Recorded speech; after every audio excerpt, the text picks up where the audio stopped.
Досым, не кылып атасың? Нени баштадың? Короче, досым, бүгүн бир мындай ой келди, жөн эле чемба. Элдерге мына жакшы маана эми пешенеси.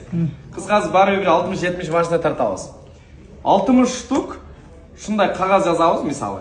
Мына хрестер бекер эместер. Биздин эми рекламабыз платный го. Анан ушул 60 штуктун ичине досум 4 штук бекер деп киргизип коёду.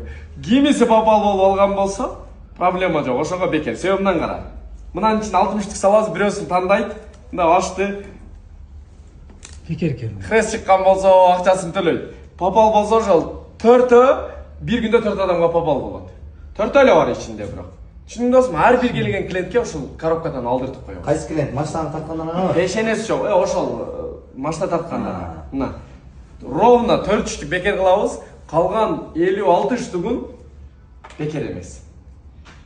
Пешене досум. Кандай сонунбу? Пешене бул жагы.